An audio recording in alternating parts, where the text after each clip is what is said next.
Olá Floripa, olá Brasil, olá mundo, eu estou aqui André Patunas e este é o programa Inteligência Abstrata. Nossa felicidade está retornando e trazendo hoje a psicóloga Josi Mansur para a gente falar sobre um livro, A Luz, olha que bacana o tema, já está aqui, já vou apresentar para vocês, A Luz Maravilha e Outras Histórias. É uma obra literária para crianças, filosofia para crianças. Antes de mais nada, como é que você está, Josi? Tudo bem? Tudo Prazer bem. imenso em recebê-la aqui. Prazer é meu, Grego. Nós estamos com saudade de você aqui. Obrigada. Eu achei bacana quando nós falamos assim, quando estava falando com o Fernando, o Mansur, eu nem tinha ideia de que existia, como é que se diz, literatura filosófica ou teosófica, seja lá qual for, para criança. Que eu acho maravilhoso, né? Educar as crianças e não precisar punir os homens, aquelas coisas. A criança é o fruto que vai amadurecer no futuro. Então, uma preparação nesse sentido eu acho maravilhosa. Com certeza. Esse livro aqui, que me parece que é centenário, me fala um pouquinho sobre ele. Esse livro foi escrito em 1890, né? 1890. Não, 1800... pouco antes. Século XIX, então. Eu li alguma sinopse ali, me parece que é centenário. Ele é 1880 ou 1890, uma coisa assim, daqui a pouco eu acho a data aqui. Mas a Julia Campbell, ela era escritora nata, né? Desde adolescente, ela participou por concursos, ganhava concursos de contos, poesias, né? Pesquisas biográficas que ela fazia, então sempre foi voltada para essa área, né? E me parece que na família também tinham escritores, né, juristas, voltados para a área da escrita. E essa aqui da literatura infantil é um livro, é raro, foi o único livro que ela escreveu voltado para crianças, né? Naquela época se tinha grandes contistas, né, mas também não tinha um foco específico para a linha infantil, que foram os grandes escritores da época, né, Irmãos Grimm e tantos outros, claro. Né, La Fontaine e tantos outros escritores que tinham contos também infantis, mas ela destaca as ideias principais, os grandes axiomas da teosofia. Isso que é interessante. Isso aqui é muito interessante. Com certeza, né? Porque esses contos que você estava falando, desculpe dar uma encaixada, são fantásticos, tem o seu lado que a psicologia explica bem, não é só aquilo que está escrito, né? Tem coisa por trás daqueles contos infantis. Sim. Do Grimm, de uma série de coisas. Até uma vez nós abordamos essa coisa. Então, agora, especificamente, me chamou a atenção teosofia, você escrever teosofia para criança, é bacana. E o que ela destaca aqui nessa obra são exatamente como a criança pode absorver essas ideias que os adultos acham que as crianças jamais entenderiam. Sim. Que são ideias abstratas, ideias que falam do universo, que falam do movimento, que falam da energia, que falam da luz. E ela traz, que fala de Deus. A primeira história, ela abre ele conversando com o Jesus menino. Parece que tem um personagem aí, né? Tem. O personagem do livro é o Carlo. Tá. Carlo é um menino de 5 anos, que dialoga com o tio, que se chama John. Tá. Então é um diálogo, a maioria das histórias é um diálogo do tio com o Carlo, ou então o Carlo com as próprias ideias dele. Então por exemplo, tem uma obra aqui, um dos contos, que ele está numa fonte e ele dialoga com a fonte fala com ele. Olha só.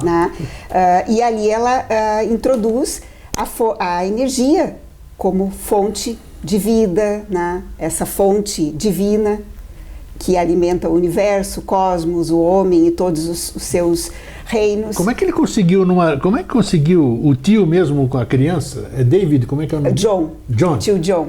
E o menino? Carlo. O Carlo. Como é que eles conseguem manter esse diálogo? Qual era a idade do Carlo? Ele já tinha... O Carlo, 5 aninhos. 5 aninhos, olha só. E ele dialoga com o tio. Por quê? Porque o tio escuta ele. O tio não tenta, como adulto, colocar uma ideia pronta. pré-programada na cabeça da criança. Ele entra no processo de imaginação e responde às perguntas do Carlo. Porque na primeira história, o Carlo se queixa que os adultos querem que ele pense como os adultos pensam. Perfeito. E ele tem um monte de perguntas que são diferentes dos adultos. Com certeza. E ele não quer ser desrespeitoso, mas ele tem perguntas. Claro. Né? E às vezes os adultos não sabem responder as perguntas das crianças. Então impõe uma forma de pensar. E aí ele questiona isso. Então ele conversa com Jesus menino de uma forma onde ele questiona a babá dele, que era a enfermeira que cuidava dele, a enfermeira que cuidava da mãe, o pai que não acreditava, né, que era mais voltado para a área científica, que dizia que Natal era bobagem, que Papai Noel era bobagem. Olha só. Né? Então ele questionava isso, ele queria entender. Né? E ele também não queria ser desrespeitoso com a mãe, mas ele queria entender essa história do Jesus menino. Né? Já era um menino dotado de uma certa inteligência acima da média. Sim, né? como todas as crianças são. Aí é que tá. As crianças têm esse espírito investigativo natural, porque elas até os 7 anos, elas estão abertas, né? Elas não têm formatação ainda. Depois dos 7 anos, a criança entra no mundo que a gente chama de mundo social, e aí ela começa a ser formatada. Né? Então, até os 7 anos, se os pais conseguissem mostrar para a criança o belo, o bom, o natural da vida. Existe um certo consenso nessa questão, você está falando dos 7 anos e o tal do setênio que se estuda muito? Sim, muita? Muita, toda a relação. Olha né? só. Os primeiros 7 anos a criança ainda está muito aberta a todas as aprendizagens que ela já trouxe, né? De outras vidas, e aberta para fazer o contato e a interação com o mundo que ela está vivendo. Então ela está aberta para a psique dos pais, ela está aberta para a psique do mundo que está no entorno dela. Então ela está muito aberta para o contato com a natureza. E isso eu vejo que hoje as crianças foram privadas disso. Não hoje, já vem faz tempo que nós fazemos. Eu fui pai, eu sou pai, né? 4 filhos, netos, tudo, e a gente percebe. Depois, a gente impõe muita coisa. Foi o que você disse, muito feliz no que você disse. Criança, a gente não escuta pouco a criança, porque acha que ela não sabe nada, é nenê, está crescendo, depende das suas informações, e a gente vai afastando as crianças, no meu ponto de vista, daquela pureza que elas tinham, né? Porque elas não podem se manifestar. E tem uma coisa muito importante nisso, assim, a criança, ela sabe fazer perguntas, e nós vamos matando essa capacidade de fazer perguntas, porque as perguntas das crianças são naturais, ingênuas, pueris, e muito natural. O que é isso? Nós não fazemos mais essa pergunta porque, será que a pessoa vai perguntar outra coisa? Não, a criança pergunta, o que é isso? Como funciona? Como é que é por dentro?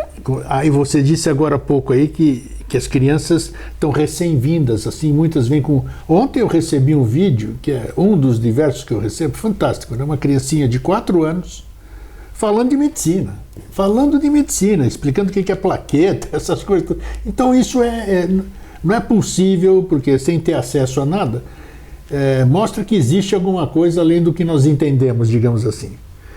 Você acha que essas crianças que voltam, suponhamos em reencarnação essas questões, talvez você já tenha pego casos assim, dessas lembranças, a gente deve deixar fluir essas lembranças, né? Que nem o caso você falou que não é interessante a gente podar as crianças, deixar elas falarem.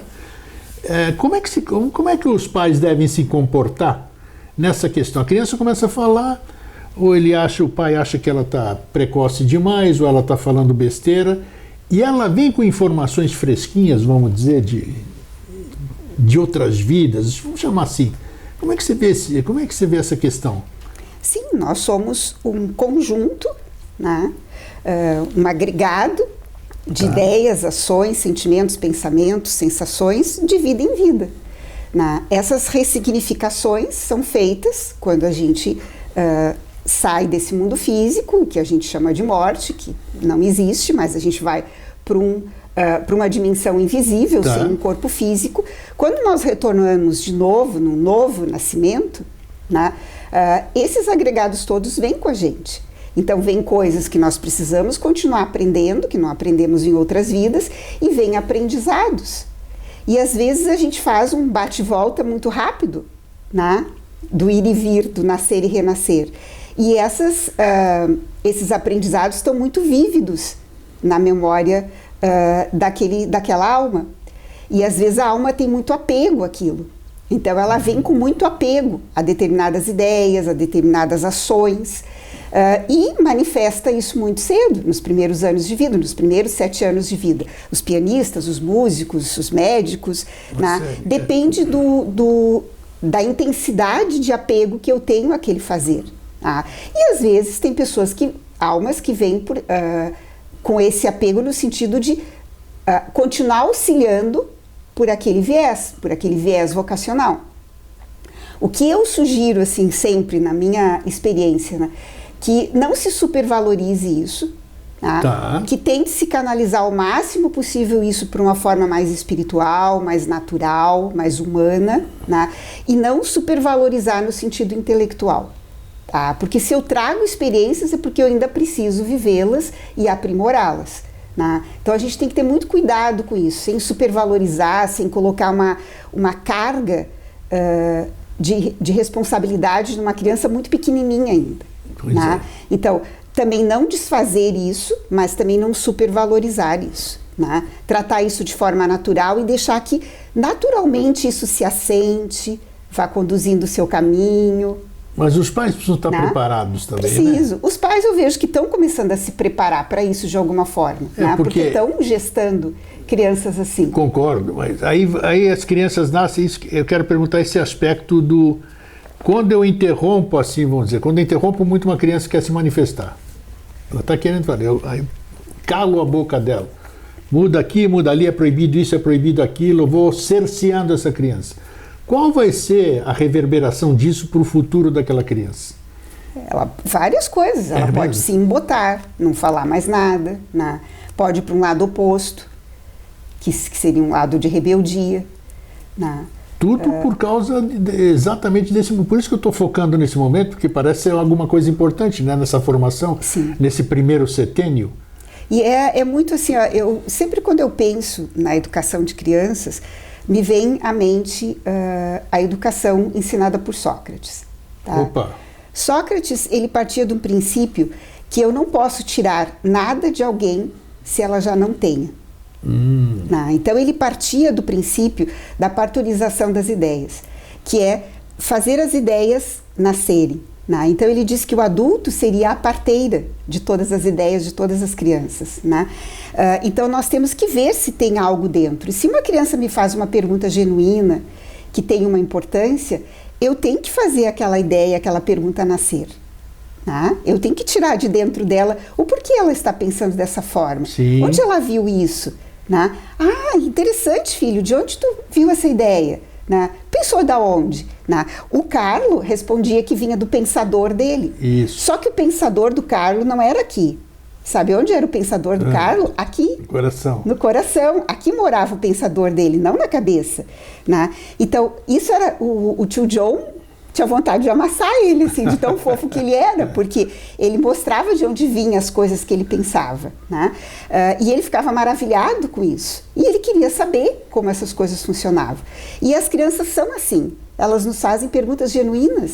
Eu, no consultório, as crianças me perguntam, eu vou te perguntar, tia Josi, mas tu não fala para a mamãe e para o papai, porque eles não querem que eu fale disso.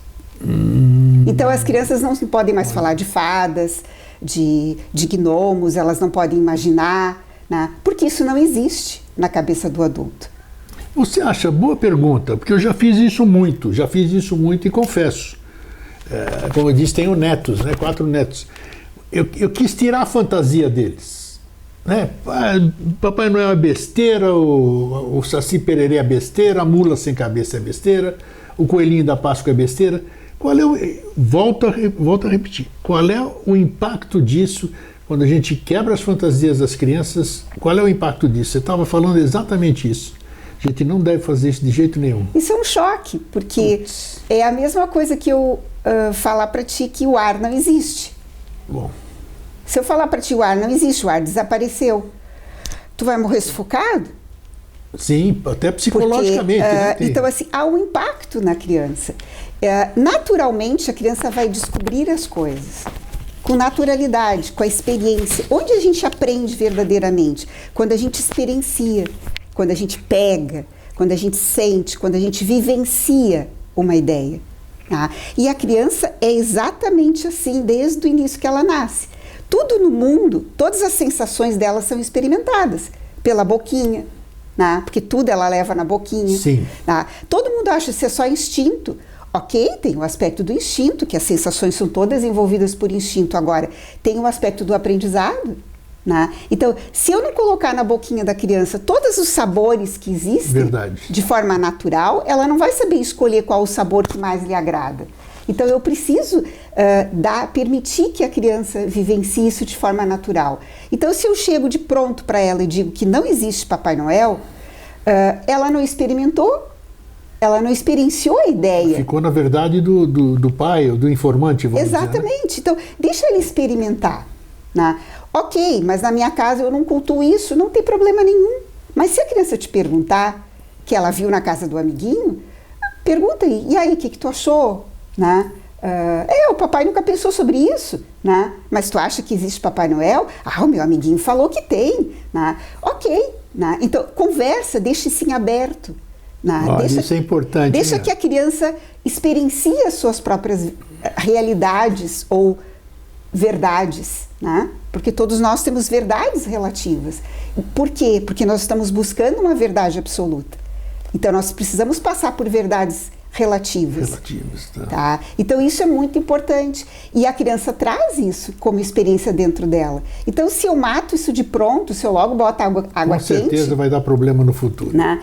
Eu vou embotando a criança de pensar, de imaginar. Né? Como as crianças dizem para mim assim, quando elas chegam no consultório, brincar de quê? Como que uma criança... Eu fico tão triste quando uma criança olha para os brinquedos e diz, brincar de quê?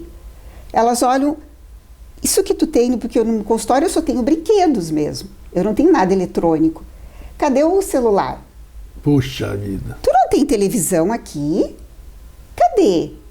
Cadê o computador? Né? Então, ela tem um choque quando ela entra numa realidade de brinquedos de criança, né?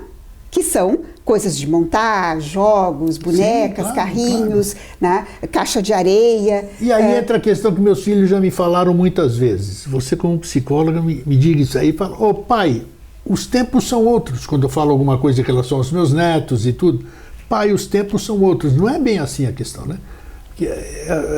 A brincadeira de criança, como nós fizemos, aquela molecagem que a gente fazia, subia em árvore, brincava de sela, carrinho de rolemã, se sujava todo. As crianças de hoje não fazem nada disso. Não tem essa coisa. Você acha que isso tem peso? Tem, isso tem uma repercussão. Olha, gente, olha. Tem uma repercussão muito grande, tem uma repercussão física, são crianças atarracadas, gordas, apáticas, anêmicas. Dependentes desses aparelhos todos, né? Dependentes de tudo e de todos. São crianças medrosas. Então, o eletrônico, que é o mundo que nós estamos aí, é impossível tu evitar que as crianças tenham contato. Tá? Agora, nós podemos monitorar esse contato. Aí entra a responsabilidade dos pais. Eu não posso impedir meus filhos de terem contato com isso, mas eu posso muito bem normatizar esse contato. Né? Que é o que eu peço, normatizem os contatos, coloquem hora, tempo. Né? Agora, se os pais não fazem isso como exemplo, isso para a criança também é muito difícil. Porque um pai, quando ele está com o seu filho, ele deveria estar com o seu filho e não fazendo isso aqui. Isso aí. Tá? Então, eu vejo os pais num restaurante, eles não estão interagindo com a comida, na conversa, no prazer de estar. Não, cada um está no seu celular. Lamentável. E a criança com um tabletzinho na frente. Tá? Então, isso desde bebê. Eu vejo bebê sentado em cadeirinhas com um tablet na frente. Tá? Para os pais é muito cômodo, né? A criança está se distraindo. Então, isso vai ter impacto. Um adulto vai ser um adulto que não vai interagir, vai ser um adulto que vai ter problemas de relacionamentos, tá? Porque ele está habituado a interagir com o virtual. Isso que você está falando, Asperger, autismo, ele pode se desenvolver, se existe uma certa tendência, com todas essas privações, com todos esses desvios, pode ter um impacto, pode ser um fomento para que essas doenças, podemos chamar de doenças? Eu não sei se tem uma relação direta, uma correspondência direta. Poderia ter. Mas é algo de se investigar, porque nós estamos com uma incidência muito grande. Porque você está falando de reclusão, né? O autista geralmente é recluso. Agora, tem já vários estudos, né, do autismo de ter questões alimentares, também, gestacionais, né? Uma série de coisas que vão interferir no aspecto neurológico, né? Mas os aspectos comportamentais também é uma variável que pode ser investigada, né? Mas assim, o mais importante que os pais hoje se preocupem é em manter vivo esse aspecto que é natural da criança, que é o aspecto imaginativo. A imaginação faz parte da criança. E a imaginação faz parte do ser humano. Se o ser humano perder a capacidade de imaginar, né, ele perde a capacidade de interagir com o universo como um todo. Né? Infelizmente, os pais estão nessa mesma tendência, né? Do trabalho intenso, da eletrônica. Eles até gostam que o filho se distraia, porque assim ele tem mais tempo de fazer o que ele quer, o filho não está perturbando. Como é que, agora voltando para cá, todo esse introito foi para a gente entender o Carlo com o tio. Como é que deve ter sido essa autora, deve ter sido brilhante na cabeça, com certeza, ainda não li. Falei, eu quero conversar com ela primeiro, para depois eu ter embasamento para ler, né? Como é que existe uma sequência lógica, vamos dizer, um desenvolvimento filosófico nessa questão de tudo isso aí que eles trataram aqui? Ela começa, é muito interessante, eu fiz o prefácio, tive o prazer de escrever o prefácio dessa apresentação do livro, né? Na apresentação, eu coloco assim, que a Júlia trabalha com a compreensão e a vivência teosófica das ideias universais contidas em A Doutrina Secreta. Tá? Ela tinha uma grande admiração por Blavatsky, ela não chegou a conhecer Blavatsky pessoalmente, mas ela teve o seu contato com a teosofia através de um panfleto que uma amiga ia, numa palestra que a Blavatsky ia dar, mas ela não chega a conhecer Blavatsky pessoalmente. Mas Blavatsky sabe da existência dela, manda de presente uma caneta e estimula ela a escrever, porque a Júlia tinha passado por uma experiência de vida muito difícil. Ela perdeu os 2 filhos, um no mesmo ano, com uma doença grave, rara, né? E um de 1 ano e pouco e o outro de 3, e o marido no outro ano, num acidente. Então ela teve perdas assim muito arrasadoras na vida dela, fez com que ela voltasse para o interior, né, se recolhesse, passou por um período muito difícil. Então a escrita fez ela voltar. E não só a escrita, o contato dela com o Judge, que era o presidente da Sociedade Teosófica dos Estados Unidos. Ela teve contato com o Judge? Sim. Tá. Ela foi a que compilou as cartas que ajudaram. Nossa Senhora, olha a ligação dessas pessoas, é interessante. Então, aqui ela compila contos do Judge também, que tem contos muito interessantes aqui, e houve uma relação, né, de trabalho, de empatia muito importante entre os dois. E a Blavatsky manda essa caneta de presente para ela, que ela guarda e escreve com muito carinho, né, trazendo toda essa força, né, das ideias que Blavatsky trouxe para o mundo naquela época. Então, ela revela esse cuidado de forma muito respeitosa, né, com todos os personagens e sábios instrutores. E daí ela começa falando ela coloca assim, que a primeira história começa com o pequenino e adorável Carlo. Olha aí. Tá? Fazendo suas perguntas e depois de horas de imaginação e brincadeiras. Então ele brinca com tudo que ele vê e ele fala sozinho, ele imagina, ele conversa. E que perguntas maravilhosas um garotinho de 5 anos pode fazer. Aí eu coloquei que eu adoro perguntas imaginativas de criança, é a coisa que mais me estimula no trabalho. Elas são puras, originais e sem crivo de julgamento. É a própria alma indagando. Existe uma correspondência entre a criança e a alma humana. Tanto que existe um arquétipo, Jung traz isso como arquétipo, a criança divina. É um arquétipo, é algo que a alma humana traz. Nós trazemos uma pureza divina. Tá? E a criança traz isso, até os 7 anos ela tem isso muito vívido dentro dela. Então ela não tem julgamento, é uma alma indagando sobre o mundo de fenômenos. Às vezes sem sentido para uma criança até os 7 anos. Nós acabamos ficando presos nos fenômenos e a criança vai para além dos fenômenos. Olha. Tá? A criança vê para além deles. E ela fica perguntando, mas por que isso? Porque ela vê para além. E se eu não respeito isso, eu acabo matando e deixando a criança presa a um fenômeno. Entendi. Nós não estamos falando de nada sobrenatural. Não. A criança está usando o que está aí disponível para todos, o pensamento, alcançando o que está aí no éter, vamos dizer. Exatamente, que todos nós passamos como criança. Todos nós. Né? Nós imaginávamos, eu brincava de deitar no chão, olhar para as nuvens, claro, né? E ficar imaginando todos os seres que se formavam lá.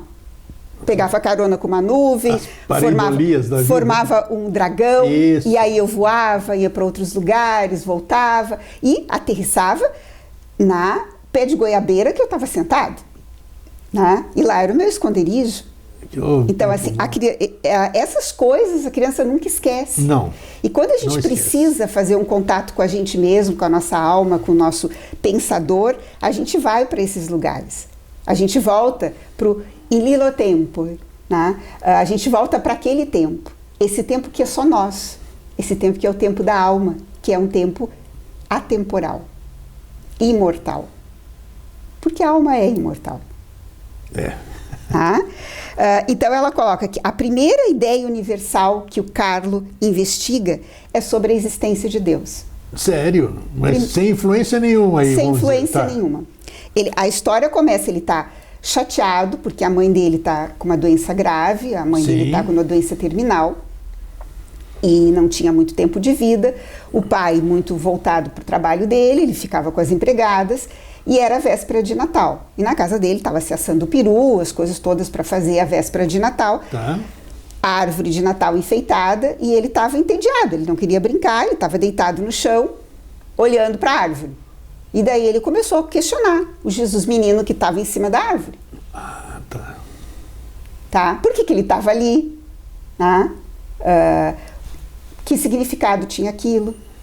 Que era o Natal? Tá? E ele começa a investigar tudo isso. E daqui a pouco o Jesus menino começa a conversar com ele. Olha. Mas eu tô aqui. Como que tu tá aí? Tu tá em cima da árvore? Não, eu estou em todos os lugares. Como assim? Gostei. E daí ele começa a fazer perguntas pro Jesus menino. Que história é essa de estar em todos os lugares? Né? Daí o Jesus menino diz para ele, eu estou aqui e não estou. Tudo no campo da imaginação. Eu sou e não sou. Era ele conversando com ele mesmo. Ele conversando com ele mesmo, certo? Tá. E o que é esse campo da imaginação? Jung coloca uma coisa muito interessante, que nós somos formados por 4 grandes funções.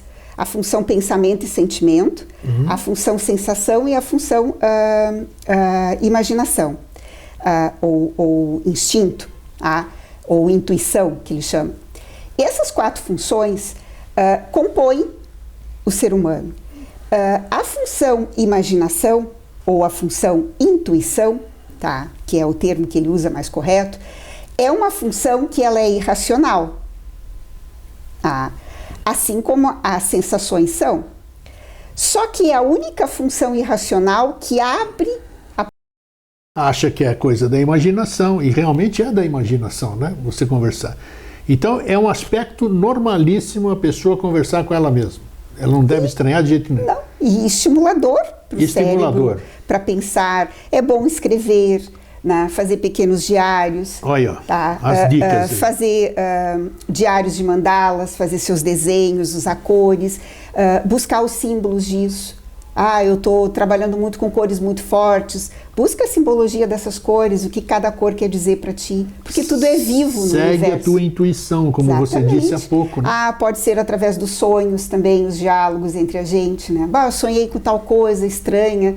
Procure o significado disso, vai em dicionários de símbolos, traz a simbologia desses sonhos. né? A simbologia das ideias que estão em ti, tudo isso vai trazendo respostas, vai abrindo um campo maior de respostas para as nossas indagações. Na verdade, nós somos Carlos e nós adultos. Nós somos o Carlo buscador, o Carlo pensador.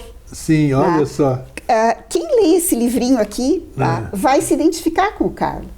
Vai se identificar com o tio John, né? Eu coloco aqui que eu gostaria de ter tido um tio John, né? Até hoje comigo. Sei. Porque ele respondia as perguntas do Carlo, ele acolhia o Carlo, ele respeitava o jeito de ser do Carlo. E o Carlo, como é que ele recebia essas... Ele tinha paixão pelo tio. É mesmo? Paixão pelo tio. Ele escutava bem o que o tio falava e absorvia bem o que o tio falava. Com certeza. Tanto que o tio dedicava tempo a ele, né? Porque via ali um potencial a ser desenvolvido, né? Muito profundo da espiritualidade daquele menino, né? E outra coisa que o tio John via, a dor dele, porque ele perdeu a mãe morreu, né? E ele experimentou a morte aos 5 anos. É mesmo? Né? Aos 5 anos? E aos 5 anos tem uma das histórias, que é a história que tem o nome do livro, né? A Luz Maravilha, visita ele. Ele está na caminha dele, ele acorda, né? Ou ele não consegue dormir, e ele vê uma luz, né? E ele começa a conversar com essa luz. E a luz vai se transformando, vai ficando mais intensa, vai chegando perto dele, e ele fica encantado. Tu te move, tu muda de cor, e a luz, sim. Tu conversa, tu fala, sim. Né? E ele começa a dialogar com a Luz Maravilha. Tá? E a luz mostra para ele várias coisas. Tá? O que a luz faz no mundo, no universo e dentro da gente. E mostra que ele também tem essa luz. Né? E que nós somos filhos dessa luz. E essa história está falando de Alaya, né? A grande luz do universo. A grande alma universal, a alma mundi, a alma do mundo, a grande alma universal. Olha, uma forma de associar, né? E a alma que existe em nós, que é luz. E ela coloca isso para ele. E daí tem uma experiência muito interessante, que ela leva ele para conhecer as plantas, as árvores, e ele chega num pomar lindo, que as frutas estão crescendo, e a luz sai de dentro delas e faz elas crescerem, ficarem vermelhas, saborosas, e ele, eu quero uma, né? E ele tem tanta vontade de pegar a fruta para comer, que a luz começa a ficar mais opaca, daí ele, tu tá mudando? Sim, dela, tu quer conhecer como essa luz funciona nas frutas ou tu quer a fruta? Eu quero a fruta. Daí a luz vai ficando opaca. Tá. Aí ele disse, não, mas não vai embora. Daí, mas se tu quer a fruta, eu tenho que ir embora. Né? Já mudou o foco, né? Porque tu não quer conhecer. Né? E aí ele, não, espera, eu quero conhecer, de verdade. Aí a luz volta de novo o seu encanto e ele desiste de pegar a fruta para comer. Né? Bacana, e aí ele continua viajando. E ele entende que a luz, que essa luz que habita dentro da gente, a luz que habita em todas as coisas, nas plantas, nas pedras, no ar, né, em tudo, nos seres humanos, né, nos devas, nos seres invisíveis, essa luz permeia tudo, é a alma do universo. Que bacana, olha que associação maravilhosa. E ele anda com isso tudo e até no final ele começa a ficar com lágrimas nos olhos e ele pergunta para a luz, eu queria que tu me ajudasse a ver alguém, que ele queria ver a mãe. Né? Puxa. E daí a luz mostra a imagem da mãe. Né? Daí ela diz para eles, mas é só a imagem? Porque nós não podemos acessar o mundo onde as pessoas estão. Né? Então eu vou te mostrar a imagem dela. E aí ele se abraça com a mãe, mata um pouquinho da saudade, né? E a luz se desfaz e vai embora, e ele fica radiante, feliz, e a luz faz ele dormir. Que bacana! Uma historinha então, deliciosa aí, ó. É uma história muito profunda, claro, com coerência, e que mostra que a alma, a nossa alma, né, vem dessa grande alma universal, e que se nós fazemos contato permanente com a alma de tudo e de todos, nós sempre vamos estar num equilíbrio de energia e de luz. Nós vamos estar luminosos.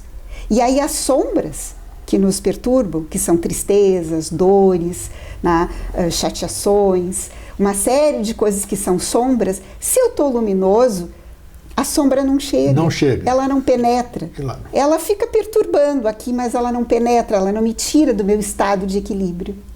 Né? Então, ensinar para uma criança que em qualquer situação, mesmo quando o papai e a mamãe estão brigando, se ela manter a luzinha dela acesa, né, ela vai ajudar a acender a luzinha de novo do papai e da mamãe. Sim, né? Tá? Então, assim, a criança não precisa ficar com medo que a luzinha dela vai apagar e que a luzinha do papai e da mamãe vão apagar. Né? Eles só estão envoltos na sombra. Então, isso é muito importante, a criança entender que essa luz habita dentro dela, que ela é a dona e a herdeira dessa grande luz universal. Muito bacana. Tá? Então ela tem que se apropriar disso.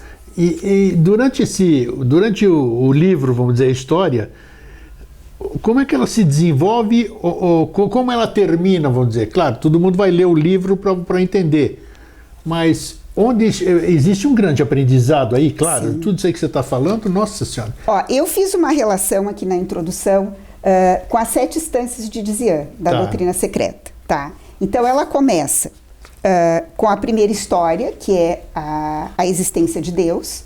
Tá? Ela acompanha as instâncias, então. Eu cheguei a essa comparação. Tá? Eu não sei se foi essa a intenção da Júlia, mas ela segue um roteiro. Tá? E a primeira história, então, é como o menino Cristo nasceu. Tá? Essa é a primeira história. Ali ela vai trabalhar a ideia de Deus. Desse Deus que não é antropomórfico, desse Deus que não é... isso que eu ia perguntar desse aqui, Deus que não é, que eu possa pegar. Né? Ela trabalha essa ideia do absoluto. A ideia do absoluto. A segunda história, ela trabalha com o parquinho de Fohat. Ela trabalha com uma expressão que está dentro da doutrina secreta. Tá. Fohat é uma grande força, né? É um grande impulso do absoluto, é o primeiro impulso forrático que vem para o universo, né? E que na manifestação ele agrega todos os átomos. Fohat é que agrega o átomo de todas as coisas. E ele é o grande dirigente do movimento. A forma como o tio aborda também é bem inteligível para o Carlos. Quem olha assim, já ouve doutrina secreta, fala, é complicado. Essa é a história que eu mais adorei. É mesmo? Tá? É o parquinho de Fohat.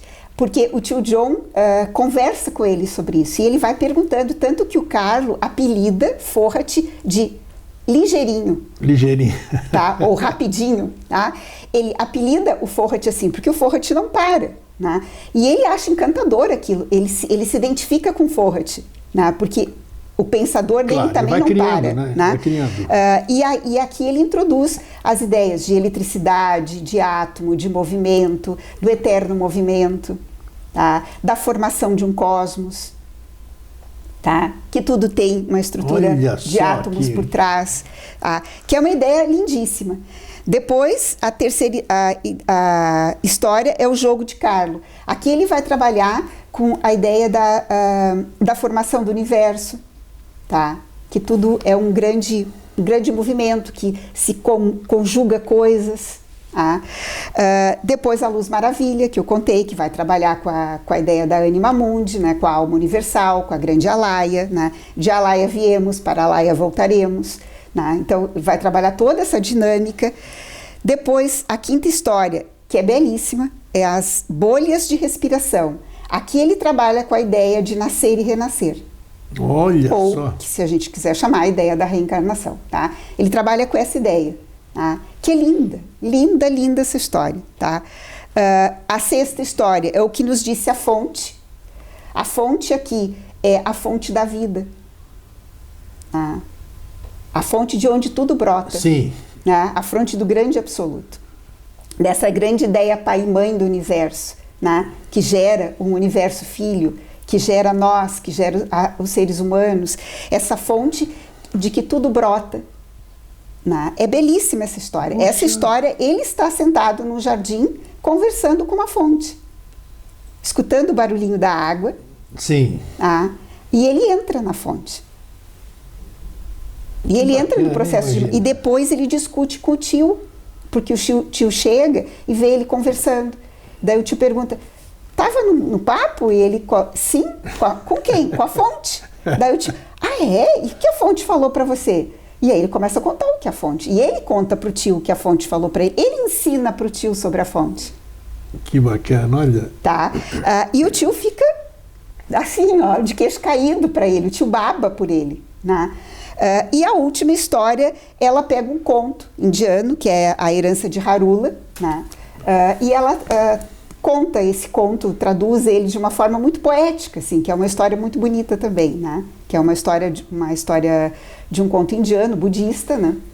Que fala sobre o quê? Que fala sobre o diamante que nós somos e que se nós não cuidarmos dele, ele se quebra. Você falou que Harula em grego é alegria, sabia? Harula.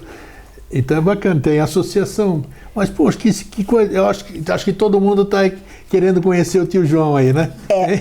Essa história, ela é muito bonita. E eu botei assim,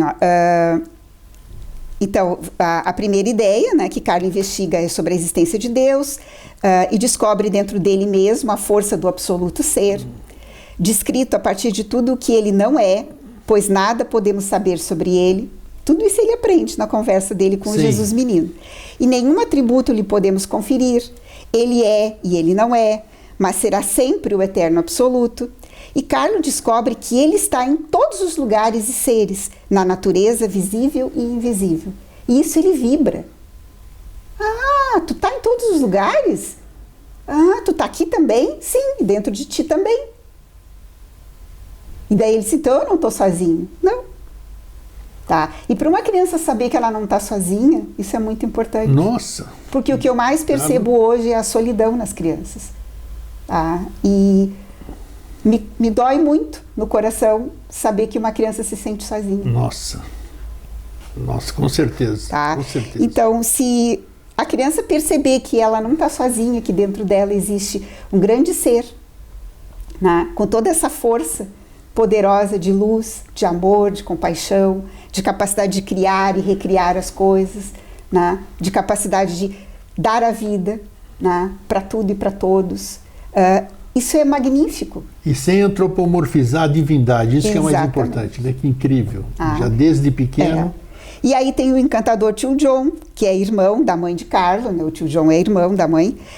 O tio que todos nós gostaríamos de ter em nossa infância, né? Para nos ensinar a pensar com impessoalidade e amor incondicional. Porque nós temos que pensar com impessoalidade. Né? O que é isso? É pensar de forma sem julgamento. Difícil. Pensar sem o que o outro pensou. Eu posso pensar a partir do que o outro pensou. Né? Eu não posso pensar a tua ideia. Eu tenho que pensar a partir da tua ideia. Sim. Né? Sim. E ver se ela cabe a mim ou não. Concordo, né? gênero. Pensar nas coisas sem taxá-las com julgamento. Isso é certo, isso é errado, isso é assim, isso não é assim. Né? Olhar para as coisas. Naturalmente as coisas me dizem o que elas são. Elas me falam o que elas são. Quanto mais cedo você puder interpretar isso, melhor. Até porque tudo que existe no cosmos, no nosso mundo, no nosso planeta, de alguma forma nós já passamos por elas, até chegarmos a ser homens. Nós já fomos minerais nesse planeta, nós já fomos vegetais nesse planeta, nós já fomos animais nesse planeta e hoje nós somos seres humanos nesse planeta. Então nós temos experiências de vários reinos dentro de nós. E como seres humanos nós temos uma incumbência muito grande no planeta, que é cuidar do planeta. E cuidar dos seres humanos, que são todos nossos irmãos e que somos um. Mas é uma consciência. Nós somos uma única humanidade. Uma unidade, né? O próprio nome exatamente. Essa ideia, a fonte trabalha com Carlo, a ideia da unidade. Quase todas as histórias trabalham a ideia da unidade. Que bacana. Como é que termina o livro? Assim? Onde leva? O livro termina, a história da fonte, é uma lúcida e doce explicação da segunda proposição da doutrina secreta. tá?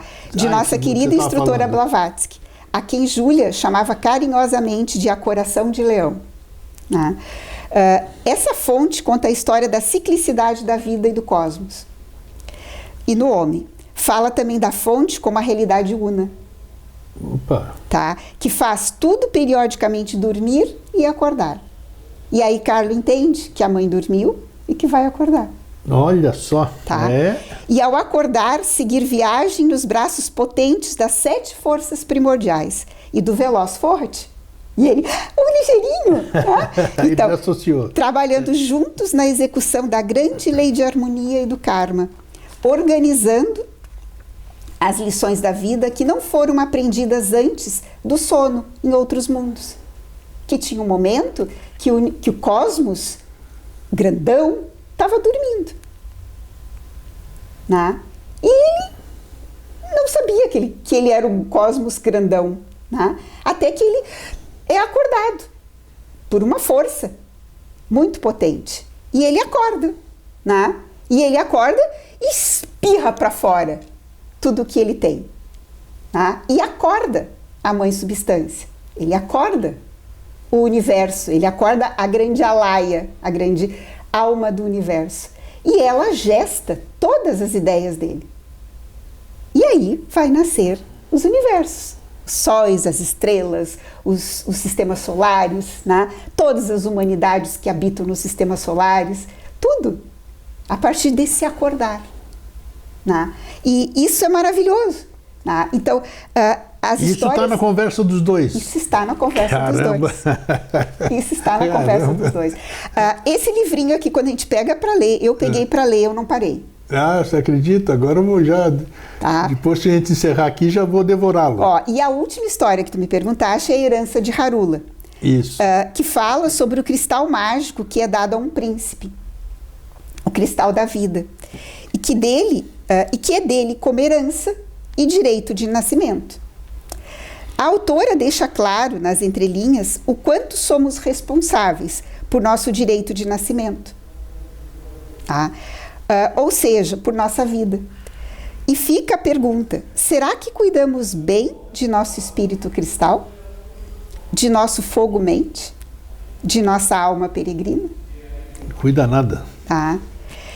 E assim ela continua a história. Então, é uma alegria a leitura desse livro. Aqui, 1890. Essa obra foi escrita em 1890. Século XIX. Né? Onde eu coloco daí no final, assim, ó. No entanto, eu recomendo essa leitura, né, desse pequeno tesouro. No entanto, eu recomendo abri-lo com cuidado. Lembrando-se, antes de esvaziar o pensador. Esvazia aqui e esvazia aqui. Que são as ideias dos adultos. Deixando sua mente brincar, imaginar e fazer suas próprias perguntas. Voltar, ser um Carlo, né, lá no comecinho. E por que eu coloco isso? Porque Blavatsky abre a doutrina secreta colocando que para estudar essas ideias, esses grandes axiomas universais, nós precisamos nos remontar, nós precisamos limpar a mente, esvaziar a mente. Porque uma mente cheia não aprende nada. Não. Então eu preciso esvaziar as formas preconcebidas, as formas dogmáticas. Eu preciso esvaziar isso para que a minha mente olhe e reconheça dar lugar ao novo, verdade. Né? Para dar lugar ao novo. Porque a verdade, ela não é velha nem nova. A verdade é. Só. Tá? Então não existe velho ou novo, não existe o meu tempo ou este tempo. Existe aquilo que é verdadeiramente humano. E o que é verdadeiramente humano? Tá? É a capacidade de amar e de ter compaixão pelos outros. Por tudo e por todos. Isso é ser verdadeiramente humano.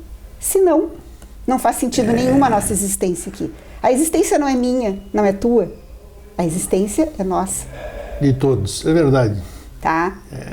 Então, a leitura sugere desapego, sugere um remontar-se para buscar o voo da verdade universal. Deixe a luz maravilha ser esse farol. Conecte-se com a fonte, assim seremos uma só unidade e verdadeiramente protegeremos o perigo da ignorância às nossas crianças.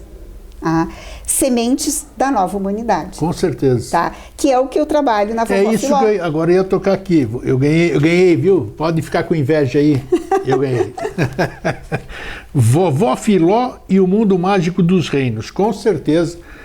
Eu sei que você estudou esses assuntos, milita há muitos anos nesses assuntos, como é que é? Iniciáticos, é o melhor termo. Você colocou a mesma coisa aqui? A Vovó Filó, ela trabalha contando para as crianças os reinos da natureza. Tá? E ela coloca que dentro de cada reino existe um poder, uma força. Né? E que cada reino trabalha para manter essa força sempre viva. Né? Então, o reino mineral trabalha para manter a força que sustenta o universo sempre viva. E essa força é dada pelo Sol. Tá. Então, eles honram o Sol. O mineral não fica na cama dormindo até o meio-dia. Né? O mineral acorda com o Sol. Exato. E ele se mantém vivo e poderoso quanto mais o Sol vibra. E ali ele cresce e se expande. E aí ele deixa os minerais cada vez mais fortes, até ele conseguir construir o seu herói. Que hoje, o herói dos minerais é um grande diamante, um dos minerais mais poderosos que tem. Mais fortes, duros, resistentes. Isso. Tá? E eu vou mostrando isso em cada reino. No reino vegetal, bacana, né? Que é gerido pela grande força da Lua. Né? Os minerais, eles crescem pela força da Lua. Essa conjunção que existe entre Lua e Sol no nosso planeta. Né? O respeito que os minerais têm, o cuidado que nós devemos ter por todos os vegetais. Né? Quando eu vou fazer um corte, né? Como eu vou agradecer isso, né? Como eu vou cortar uma plantinha, né? Para embelezar a minha casa, né? Ela se sente honrada de vir para a minha casa, mas eu tenho que pedir licença para cortar. Se eu cortá-la na diagonal, lá embaixo, ela vai ter mais seiva dentro do talinho dela, ela vai ficar com mais vida e ela vai se dar em sacrifício e beleza e harmonia para a minha casa. Então, eu cultivar essas coisas. Os animais eles têm um verdadeiro carinho e sentimento profundo pelo ser humano. Né? E que nós deveríamos ter muito respeito pelos animais e não fazer o que a raça humana faz com os animais, né? Criá-los de forma extensiva, matá-los de forma ofensiva, sabe? Essa coisa gananciosa que se tem. Como servirem como laboratório também, exatamente. Né? Então, e depois o reino humano. Só que a história começa com o rei Adam, que não sabe de nada disso, que é o rei dos homens. E recebe no seu reino um contador de histórias. E esse contador de histórias disse que não poderia ficar no reino contando histórias porque ele teria que viajar para um outro reino. E o rei Adam fica bravo. Como que tem outro reino? Só existe eu de rei? Só eu mando. Só eu sou o rei. Mandou reunir a cavalaria dele e iria atacar e matar todos os outros. E saiu em busca. E aí ele ganha todos os aprendizados. Que bacana. E volta. Só que ele não sabia, ele tinha ignorância sobre o seu poder. E ele no livro, ele descobre o poder dele. Isso aqui é literatura infantil? Sim. De que idade, vamos dizer assim? Eu coloquei como infanto-juvenil. Infanto-juvenil. Tá? Mas de quanto a quanto? Uma criança que já está alfabetizada, tá? Compreende tranquilamente. Tá? Então, uma criança bacana, de puxa. 6, 7 anos que já está lendo tranquilamente. Esse livro que você me mostrou, esse seu e mais a luz aqui que nós mostramos, Luz Maravilha. A Luz Maravilha, ambos estão na editora Teosófica ou não? Esse está na editora Teosófica, né? A venda na editora Teosófica tem o site, você entrou, já vai aparecer no Google de cara ali. Então, além disso, tem outros livros de interesse, bacana. E o seu? O meu tem que fazer contato comigo, que eu não... Isso, nós vamos deixar o crédito aí embaixo e você entra em contato com a Josi. Se a pessoa quer... Eu tenho poucos exemplares ainda, porque eles já foram quase todos vendidos, mas eu tenho alguns ainda. Aí a pessoa me manda, faz um contato pelo meu WhatsApp, manda o endereço, né? Isso. E aí eu envio. E o que me chamou a atenção em ambos os livros aqui é que eles são fininhos, né? Ou seja, você não precisa escrever 10 mil páginas para passar uma mensagem, né? Existem formas de passar e aí você consegue atingir aquilo que você quer. Às vezes não torna uma figura cansativa nem nada, uma leitura. Tem outra matéria aí que você queria falar, né? Tem um artigo que eu escrevi para a revista Biosofia, né? Que é uma revista portuguesa, do Centro Cultural em Portugal, e onde eu falo sobre a questão da literatura infantil, da filosofia e da literatura infantil. Que edição saiu isso aí para as pessoas que... Foi a última revista, número 52, em outubro de 2023. Isso, revista Biosofia. Eu não sei se tem acesso... Conseguem acessar seu arquivo pela internet? Eu acho que sim, eu acho que tem... Tem acesso livre? Porque às vezes é só para assinante, né? Então, e tem acesso e deve ter como comprar também a revista. Também, isso. Tá, pelo site deles, né? Então, tu me perguntaste sobre a questão da literatura, né? Que é a minha grande angústia, assim. Se tem pouquíssima coisa de literatura filosófica mesmo. Isso. Tá? Esotérica, muito menos. Tá? Livros como esse, que trabalham com questões esotéricas, muito menos. A literatura infantil hoje está muito empobrecida, então eu sugiro assim, que quem queira introduzir seus filhos em literatura infantil vai para os velhos contos antigos, né? Irmãos Grimm, La Fontaine, né? Os grandes clássicos, as grandes fábulas, só que todas essas fábulas sempre trabalham com um aspecto de uma moral. Exato. Né? Exato. A filosofia esotérica trabalha com a questão da ética, né? No sentido de desenvolver essas virtudes, que são também grandes ideias universais. A virtude é uma grande ideia universal. Né? A virtude, ela é. A virtude, ela não é forjada. A virtude está em nós. Ela é uma grande ideia que está dentro da raça humana. Então, uma boa literatura que fomente o desenvolvimento da virtude, né? Que, por exemplo, na Vovó Filó eu trabalho exatamente isso, essa capacidade da virtude. E eu deixo em aberto aqui o segundo livro, que vai ser publicado talvez esse ano ainda. Ele está sendo desenhado. E ilustrado. Olha, letras grandes, fácil leitura, tá vendo? Isso é bacana. Mas é pena que as crianças, como a gente faria as crianças lerem? Muito poucas crianças hoje gostam de ler. Né? Porque eles veem aqueles pipipi que você falou. Qual é uma forma para os pais, tios, João, que estão nos vendo aqui agora, como é que eles podem despertar esse interesse da criança? Lendo para eles, por exemplo. Isso é uma boa sugestão. Uma boa sugestão, né? E depois o tio não está aqui para ler, eu vou ler sozinho. Como eu ensinei minha filha a ler. Né? Opa! A gente... eu lia uma página e ela lia outra. Olha só, tá? Boa ideia. Eu contava uma parte da história e ela me contava outra parte da história. Né? E nós fazíamos isso todos os dias.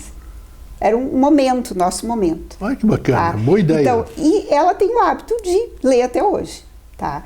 Então, a leitura é muito... ela precisa ser construída e desenvolvida. Tá? Eu acho maravilhoso. E a criança que vê seus pais lendo... Né? Vem seus pais tendo um amor pelos livros, né? Porque aqui a gente não tem um papel só na mão, a gente tem vida aqui. Nossa, exatamente, a energia de quem escreveu isso. Ó, né? Era uma vez, isso é uma palavra mágica. Verdade. A gente se arruma na cadeira. Verdade. Era uma vez um castelo encantado. Uau! Os filmes começam assim, né? O que vai acontecer? Tá? Então, assim, esse sentimento, né? O livro, ele se abre pra gente. Ele mostra palavras que a gente já tinha lido e não tinha percebido que Cada vez que você o lê, você vai entendê-lo diferente. Então, por isso que o livro nunca vai desaparecer da raça humana. Pode vir tecnologia que quiser. Concordo. Isso aqui nunca termina. Eu também acho que não termina. Tá? Aqui tem vida. Em todos os sentidos. Tem papel, tem cheiro, tem toque, né? Tem o sangue de alguém que escreveu. Tem a alma universal de alguém que escreveu, tem amor, tá? Então, assim, não deixem de comprar livros seus filhos, presenteiem seus filhos com livros, montem a biblioteca deles, façam um espaço no quarto que seja a biblioteca dos filhos de vocês. Né? Isso faz com que desenvolvam um espírito de leitura, levem eles a uma biblioteca pública, criem uma carteirinha para que eles possam retirar os livros na biblioteca, fazer o hábito de entregar o livro, e retirar outro. Por isso que eu sou saudosista, Josi. Eu sou saudosista, porque no meu tempo, tudo isso era uma constante, poxa. Eu lembro até hoje ali a fichinha que a gente ia pegar, aquela fichinha carimbava. Você pegou tal dia, você tem que devolver tal dia. Isso. E olha que tinha gente disputando o livro, você tinha que esperar e tudo isso. Então por que mudou isso hoje? E as pessoas do meu tempo, digamos assim, são as pessoas mais, como é que se diz, que trazem as tradições, trazem o conservadorismo da moral, da ética, do bem, do bom e do belo, né? E eu temo que isso, se a gente não fomentar, não desenvolver, nós vamos perder. E se perdendo isso, perdeu-se a uma unidade que nós estávamos falando. Exatamente. Aí não temos futuro. Então, assim, isso que eu falei, que Sócrates fala muito isso, né? Essa questão da gente continuar estimulando, né, o ser humano a pensar, né? E estimular a pensar é escutá-lo, observá-lo. Né? Então, se a literatura infantil, eu coloco assim, penso que a literatura infanto-juvenil precisa ser resgatada com o objetivo de relembrar as grandes ideias do universo e suas distintas representações, símbolos e culturas, sendo a filosofia esotérica guardiã desse pensamento e memória e de tudo aquilo que é pré-existente, do sempre existente, do qual emanou o primeiro e o fenomenal, que é o nosso mundo de ilusão, o reflexo, a sombra do nosso mundo anterior. Tá? Isso aqui é a essência das grandes ideias universais. Tá? Nós não surgimos do nada. Matéria não gera matéria. Tá? Nós somos um composto de espírito e matéria. Sem dúvida. Tá? Se tudo que tem matéria aqui tem um espírito junto a ela. Então nós precisamos fomentar a ideia do espírito novamente. E no espírito aqui é o grande espírito universal. Essa grande inteligência, essa grande sabedoria, esse grande amor universal. Isso é espírito, isso habita em nós. Isso é alma, isso é a luz maravilha. Né?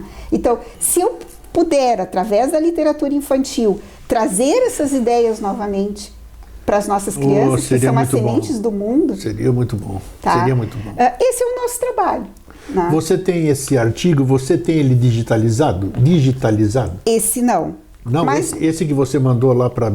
tenho. Tem um arquivo que eu enviei. Então, se você puder me mandar, porque eu posso disponibilizar para o pessoal do Vida Inteligente, do Inteligência Abstrata. Posso. Assim seria maravilhoso, que todo mundo conseguiria ler. Com certeza. Você quer deixar algum... Eu gosto de tratar disso, mas somos poucos. Eu falo mesmo, infelizmente é. Não adianta ficar falando mentira na frente de câmera, na mídia. A mídia, a maioria é mentira, infelizmente. Né? Como é que a gente pode fomentar isso aqui, fazer com que cresça essa coisa, essas obras bonitas? Se alguém pegar um livro desse ou um livro daquele, vai falar, nossa, eu adoraria que meu filho lesse isso aqui. Então, mas como fazer sem forçar? Você deu a ideia da sua filha, que você lia uma página. Que outras ideias você daria para os pais, assim, vamos dizer, para criar o hábito? Não se muda da noite para o dia isso. Não se pode forçar alguém que nunca leu que leia um livro. Né? Como é que você instrui para iniciar isso aqui? Em primeiro lugar, assim, eu vou falar para quem está me escutando, dentro de cada um de vocês, tá? Tem uma criança. Tem mesmo. Tá? Pode ser que ela esteja esquecida, né? Faz tempo que tu não conversa com ela. Então, converse, né, com a tua alma criança. Converse com o pensador que tem dentro de si. Esse pensador, né, é que vai ler esse livro. O adulto que lê esse livro vai se encantar e vai querer contar essas histórias para suas crianças. Tá? E isso vai estimulando as suas crianças a ler. Excelente dica. Tá? E para o adulto que lê isso aqui, é um grande roteiro para estudar a doutrina secreta, que se acha muito difícil de estudar, é um grande roteiro. Vai estudar aqui a primeira proposição e a primeira história, né? Que é a origem do universo, a origem de Deus, o que é Deus, né? O que é essa ideia chamada Deus, né? Que se deu o nome de Deus, o que é essa ideia, né? Primeira proposição da doutrina secreta, tá? E várias histórias aqui vão te ajudar como roteiro simples, com aspectos muito destacados de como transitar por essas ideias tão complexas e abstratas, que é a história da origem do universo, a origem do nosso planeta, a origem da raça humana, a origem de todas as coisas, né? É estudando, é buscando através dos livros, tá?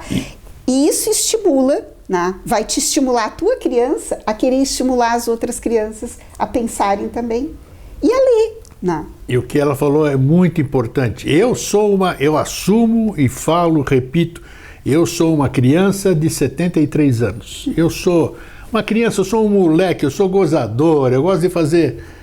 Se eu puder fazer palhaçadas, chutar uma pedra e subir numa árvore, a gente vai criando dificuldades por causa das condições físicas, né, digamos assim, mas é maravilhoso. Isso eu rio pra caramba com besteira. Então eu deixo aquela coisa que está aqui dentro se manifestar. Tem gente que tem vergonha de voltar a ser criança, né? Eu não sei porquê. Ouço que a Josi, uma psicóloga, uma pessoa experiente, está falando, solte a sua criança, deixa fluir com o tempo. E assim a gente vai, como é que se diz? Vai dando condição, né, para a gente se melhorar. Não é isso? Exatamente. E outra coisa, pensem que as crianças que estão hoje conosco, tá, são as sementes do futuro. Se nós não estimularmos elas a pensarem, né, o que vai ser do nosso planeta? Não sei, tá? não sei. Então nós precisamos estimular o melhor delas, mostrar para as crianças o belo, o bom, o justo, o verdadeiro, né? Aquilo que nos alimenta em momentos de dificuldades, aquilo que nos faz criar coisas diferentes em momentos de dificuldades, né? Nós estamos passando por um ciclo bastante difícil da raça humana, do nosso planeta, então ensinar nossos filhos a estarem preparados para isso. E a leitura é um grande viés para isso, porque a leitura ela nos traz para dentro da gente. Com certeza, né? Traz. A leitura faz a capacidade cerebral se ampliar. A leitura no papel faz o córtex cerebral, a memória, ficar mais expandida, mais fixa, mais dentro. Tá? Olha, só coisa boa. No eletrônico, a memória não retém as coisas. Você não pode grifar, não pode fazer nada ali, né? Então, o papel faz com que... A ciência está descobrindo isso, que eu estou falando é científico, né? Então, é importante que a gente estimule esse pequeno ato, que é sentar, se aquietar e abrir Era Uma Vez. Tá vendo? Terminou bem. E eu só queria lembrar aqui, a Josi falou, tem um link, tem uma playlist da Josi no site no YouTube do Vida Inteligente. E nesse link dela, onde tem as vezes que ela veio no Vida Inteligente, tem como ler a doutrina secreta. Você lembra? Sim. E é importantíssima, uma dica bacana, é uma forma para você começar, porque muita gente não quer ler, fala, é complicado pra caramba, já começa com uma terminologia grande, mas a Josi, muito brilhantemente, deu uma mostra de como começar a ler, não é pelo começo, é um pouquinho mais para frente. Então acesse isso no site do Vida Inteligente, veja a playlist Josi Mansur e deleite-se. E a Júlia Campbell vai ajudar no roteiro. Exatamente, tá aí, ó. Isso, reiterando, se você tem interesse, Editora Teosófica, entra no site e vê. Os livros da Editora Teosófica são baratos, ou seja, a palavra mais adequada seria muito acessíveis, né? Eles não... E esse aqui, que eu acho que tu já falou sobre isso, tem diálogos dela com o Judge. Esse livro é bonitas, fabuloso, né? É fabuloso esse, como tantos outros, né? Esse material todo aqui é do Projeto Pioneiros. É isso, né? o Mansur já falou aqui em coisa, fala de novo. É um projeto que está trazendo condição de pessoas trazerem para o Brasil obras internacionais. Isso é fantástico, tem muita gente que não lê inglês, infelizmente, não é obrigado a ler inglês. Então eles estão tendo um esforço, né? Projeto Pioneiro o nome, né? Pioneirinhos. E o Pioneirinho, é isso aqui, ó, tá vendo? E estão trazendo condições para as pessoas lerem. Então são gente que vive para servir, e gente que vive para servir tem que ser prestigiado. É isso aí. Josi, muito obrigado. Estou feliz da vida por trazer você de novo, ter você sentada aí, que é sempre uma maravilha. O pessoal também está muito contente de rever você. Obrigada também a todos. E até uma próxima oportunidade. O crédito está aí embaixo, Josi, o WhatsApp dela, qualquer contato, marquem ela, certamente lhes responderá. Obrigada. Valeu, gente. Fraterno abraço e um feliz sempre. Tchau.